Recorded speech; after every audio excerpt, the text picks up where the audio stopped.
All right, welcome and welcome back. This is Anthony with Where's My Cashflow, helping you better manage your money effectively. If you need an audit on your finances, you don't know where your money is going, or you're always broke by the end of the month, then definitely check out my website's link in this video's description. Go ahead, book your audit so you get back on track. So, going to be talking about a really quick article about overspending, how you can avoid overspending, the causes of overspending. Just an article I came across that I thought will be beneficial just to share it.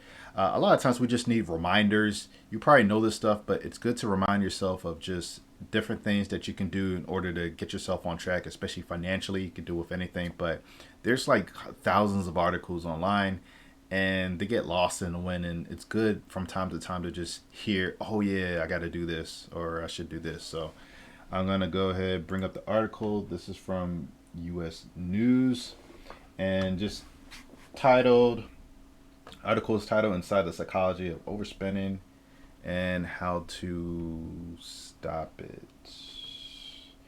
All right, so making ends meet has become a challenge for many Americans, with 42% reporting they aren't able to live within their means. Ooh. According to a recent study by Wells Fargo. But what's at the root of the problem? Experts say it's about more than a person's budgeting skills. Addressing overspending from a purely financial perspective is often insufficient. Yep. When I do these audits, I ask certain questions, trying to understand, okay, what is your goal? What are you trying to do? And then when I do the audit, I bring out why you're spending so much money in this area, in this category. So it's good to really get some insight into your spending habits, because it's all, humans are not rational most of the time. They make irrational decisions and then try to rationalize it later on. So that's just how we are.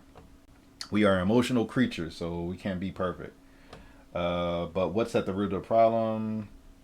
Addressing overspending from, already said that. One must delve into psychological dimensions of the spending habits, really important to enact lasting change. That's what I'm talking about. Why Americans are overspending? Social pressure. Yep. Now I used to think, okay, they say keep it up with the Joneses. Really, if you have a group of friends that are all driving like decent cars, even if you feel secure in yourself, you're gonna feel some type of way. Like, damn, how come you don't have no Bluetooth in your car? Like, it does. Maybe not everyone, but for the most, like, you don't want to be that odd. You don't want to be at the end or feel like you're at the end just from what you got. So that definitely plays a role for sure. Could be the house. Maybe the house can be one. Like how other people's houses look like, clothing, how you carry yourself. Do you go out to eat? Like it can. Social pressure is huge because we are social creatures. So people that are saying, "Oh, I don't care about what anyone else thinks," freaking liar. Like no, we all care. Just different levels of it. It's important because we're all connected in the world anyway. You can't live in a vacuum. Like you need other people. You need people to like you in order to really get ahead. If you try and do everything on your own, you're just gonna burn yourself out. The world doesn't work that way. It can be tempting to buy what you see other people buying as a way to signal that you can afford it too, from clothes and cars, homes, vacation. Some may view spending as a form of social proof. Yep. So instead of trying to compete, focus on what's most important to you. Yeah. What is your goals? What is the job your money is supposed to be executing on, and what you like to achieve in your life. Yep. Yeah, they got it. Having a clear financial goal in mind can help motivate you to stick to your budget, and make sure to have that no guilt spending fund. I tell all my clients that have that money where you can just spend freely. Doesn't matter. No guilt. No guilt spending.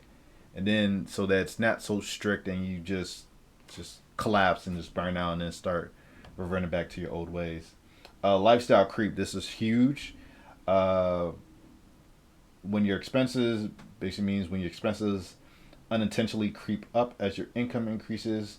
You may, for example, shop and go out to eat more often after getting a raise. As a result, despite making more money, your discretionary income doesn't feel like it's increased. Yep. That's the whole point of the audit, to show you, okay, at this month you was making this much net, you bring in. Why in this month you made a little bit more, but your spending went up more? Oh, because now you feel like you had some room. You can buy that extra thing, but you're not paying attention to your margin has just decreased, and it's the snare. It's just subtle neglect. You're not paying attention, and then you find yourself in a position where it's just like, oh man, I got all these expenses, even though making like $150,000. Why you can't really enjoy it? Always have to work all the time. Still doing. You have to do like gigs, like Uber, DoorDash. Like no. You gotta really watch out for that. To prevent this, ensure you have a financial plan in place and revisit it whenever your income increases. Yeah, that's a good thing. Always remind yourself the the destination, so-called destination, the moving destination that you're trying to get to. Because life is a journey. There really isn't an end unless you, I guess, until you die. So can't be complacent. The world is always moving. Be honest about your necessary expenses and allocate the funds accordingly. Okay, emotional impulse spending. Yep, many joke about retail therapy, but it's a real thing. Sadness is strongly associated with a sense that you're not in control of the outcomes in your life. Yep, anger as well. Um, Overspending is often more than just a lapse in financial judgment. It frequently signals underlying emotional and psychological triggers. For instance, some people may overspend as a form of escapism, temporary distracting themselves from stress or emotional pain. Yes, good to really look at why you're spending. And that's why I like to ask questions. It's not just about, I don't just look at the numbers, but it's more so like you're a person, you're a human being. You have emotions, you have feelings. If something just seems off, hey, that's gonna be in a report. Like, hey, have you noticed you're spending this much money? Why, did you ask yourself that? Or maybe you didn't know, you didn't recognize it. Number four, not accounting for inflation. Yeah, while inflation has cooled since peaking in 2022, consumers have been subject to the cost of all items increasing by more than 19%. Yeah, there's like some TikToks that show a cart full of like groceries, I think from like Costco, of how much it costs. Like they had the receipt, and then they bought the exact same thing, and it was just like way more expensive. So inflation is definitely a thing, and that's why your money needs to be growing. You can't have all your extra. So you got your emergency fund in like a high yield savings account, maybe that pays like around 3% at least. But your money really needs to be working hard in that stock market and other investments, real estate, small businesses that you know personally. Like it needs to be diversified and growing more than the inflation. So if you don't adjust your budget to account for cost increases, you're likely to find yourself overspending every month. Yep. And five, credit misconceptions. The availability of credit can lead some people to perceive it as extra money, leading to overspending. The truth is that you have to pay back every dollar you borrow plus interest and fees. For credit to work in your favor, it can't function as an extension of your bank account or a resource that's required to keep you afloat. You have to pay down your credit card and loan balances, or your credit score will suffer. I would say, like, if you really don't like credit cards, just get a secured credit card, and basically it's your own money that's backed up. So I use Chime, a bank called Chime. So it works interesting where you get a bank account, but it also includes like a credit card that reports to the different banks. But it's like if you if you add money to it, then that's going to be your limit, and then you pull from that, and then like it will report that on the credit bureau. But if you fund that money again, then it shows it as a payment, and then it'll say, oh, you paid off your balance for the month. Like you don't even think about it. It's that simple, and it really does help your credit. So what I use, so I use Chime specifically with all my reoccurring bills, and my main bank. So I use SoFi as well. I fund Chime so that it can pay those reoccurring bills that I have every month. And then Chime takes it as, oh, you just made a payment because I'm adding in money. You made a payment, and then I spend money with the bills. So it's like it's been building. Like when my credit was trash, it was a easy way to build up my credit because there wasn't really any good credit card you can get, or they would just suck. So that's one way you can kind of go around it. Where if you don't really like credit, you don't really trust yourself, then just get a secured card that can actually report to the three credit bureaus, and that can help you out. How to curb overspending.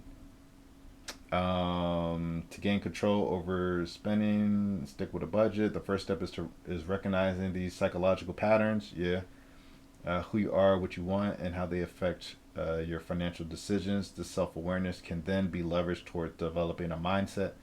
It starts with a mind that values financial stability and longevity. Yep. She asked that it can help implement it can budgeting strategy like the envelope system, which helps you visualize your spending. Yeah, I mean, there's so many different ways to trick your mind into doing what's necessary for your own financial benefit. So I'm not gonna talk on that, but as long as you're conscious about what you're spending your money on, that's the fundamental thing that you should have.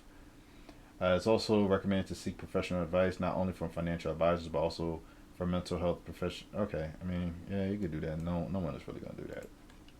Just being realistic. But anyways, I hope you found this article valuable. Let me know what part of that article was most helpful to you that you learned from. I'll definitely like to know that, so maybe I can do a video on that as well. Like this video if you found it helpful, and share it with anyone you believe that can benefit from this content. And subscribe to my channel if you haven't already done so. And I'll see you in the next one.